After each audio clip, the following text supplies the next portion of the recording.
Hello, everyone. This is Techstrong TV. I'm Colleen Coll, and we're at Coupa Inspire 2026. A lot more conversations on day two. And with me right now is Rob Turner. Rob is Deliveroo's a customer, a very reputable customer for Coupa, and he's the Chief Procurement Officer. Rob, thank you for joining us. My pleasure. So, Rob, we're going to talk about the procurement, your job with procurement as Chief Procurement Officer, and how successful you've been with using Coupa. So, before we get into that, any insights for the show floor, hallway conversations that you've seen so far? There's a.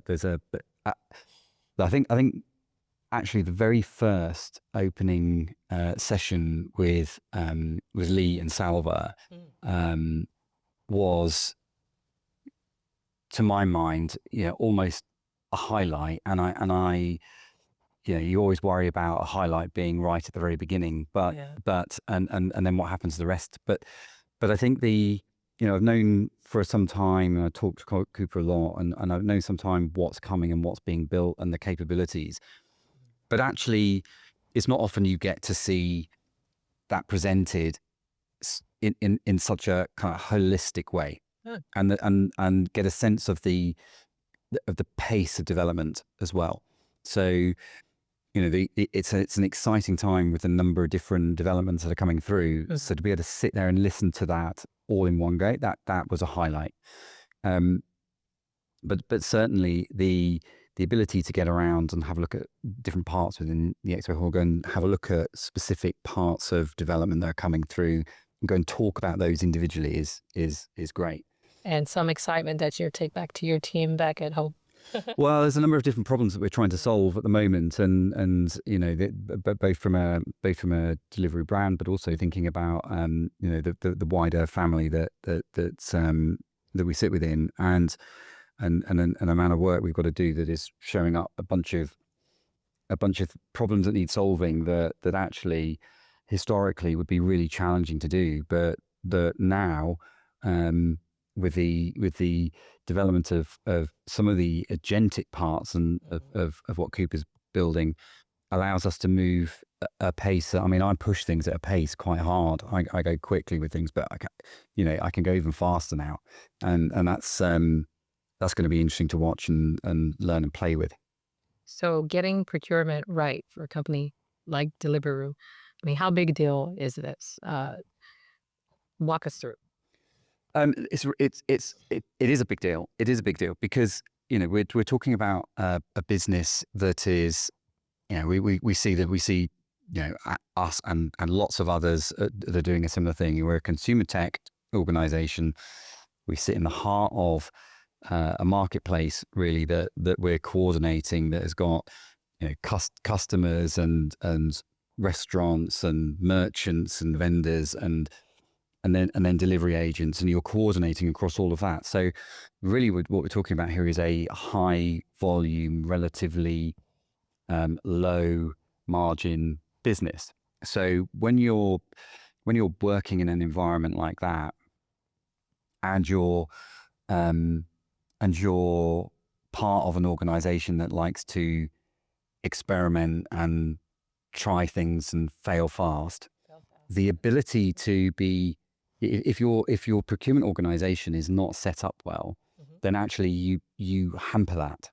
You can get in the way of that, and that is not a great place to be, because if you do that, then people go around you, and you have problems with compliance, and you find that your costs start to go up. And so if you don't organize procurement and set procurement up in the right way with the right processes, the right governance, the right technology to support you, then actually you get in the way. And what I want is for us to be real value drivers for the business. I want them to come to us and for us to be able to deliver real value. So thinking about how you enable the business to do more for itself in a safe way, thinking about how you move your skills and experience sourcing people into a place where they're not just administering contracts at the bottom end of a source to contract process, and actually they're involved in helping to lay out the requirements and work with the business to think about other ways of optimizing what they're doing is really, really important. And so that kind of set up that operating model in that kind of environment is absolutely critical. But I think you explained, described a few, but what was broken for Deliveroo that made you start this journey? What was broken before you started? Um, so uh, Deliveroo IPO'd in 2021, and a lot of work had been gone into developing out all the kind of controls framework that you would need to be, financially compliant, to go IPO. I think the problem was that had potentially been a bit overthought, and also that the business didn't have a lots and lots of money at the time to spend on some of the most advanced technology at the time. They were trying to do too many things at once. So actually ended up with some convoluted processes, some platform systems for purchase to pay and sourcing and contracting that didn't really talk to each other. So half the time they weren't used. That's interesting. Yeah, well, exactly, and overly complex approval processes. So actually, the general position of that meant that it was actually really, really hard to work with procurement. So procurement wasn't particularly trusted.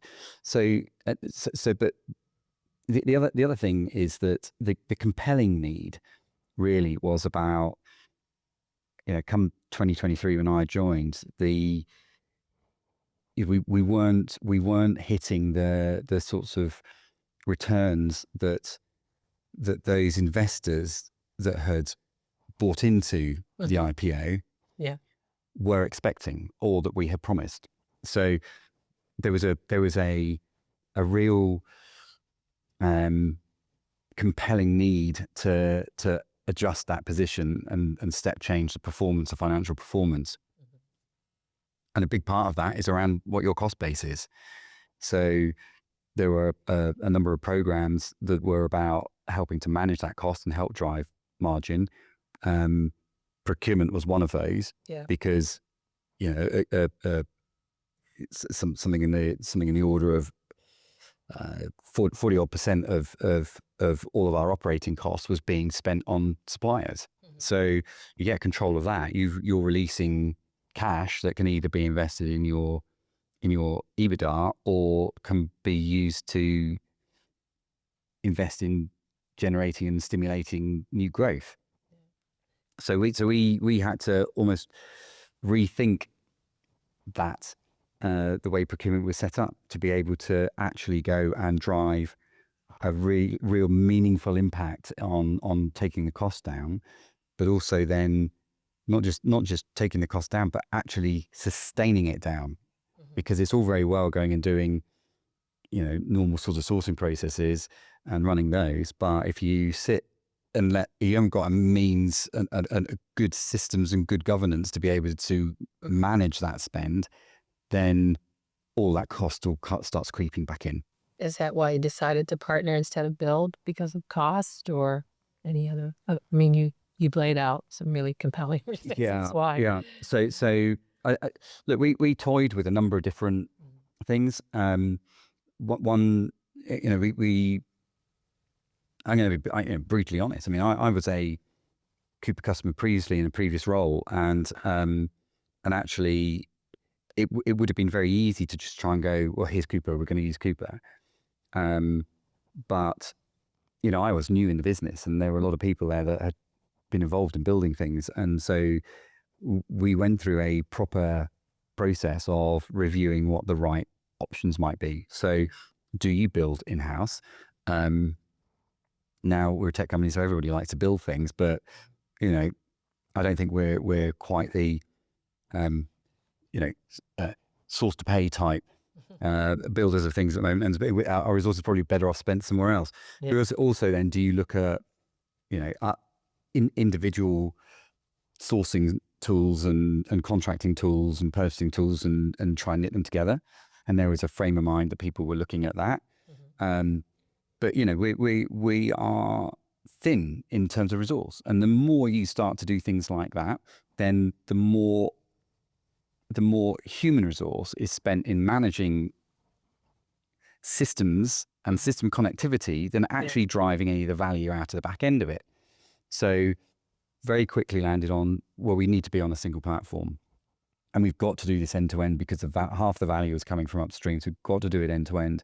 And so, with a normal kind of go-to-market requirements testing, Coupa shone through and through that process. And so that's how we ended up in that place. Real proper assessment of what's the right way to go. Seems like it. Yeah, it's fantastic. 100% supplier adoption across 10 countries is an extraordinary number. I mean, most deployments, they hit 60 or struggle with 60. So how did you get there? Well, there was no other way to trade with us. That's a good answer.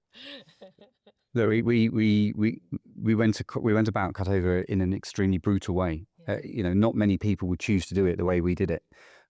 We were advised that probably the best thing for us to be doing would be to wind down old systems and process and country by country by country, and ramp up in others. But our view was that you just can't work like that in our kind of environment. It's too slow. We haven't got the resources that can run multiple ERP systems to do that.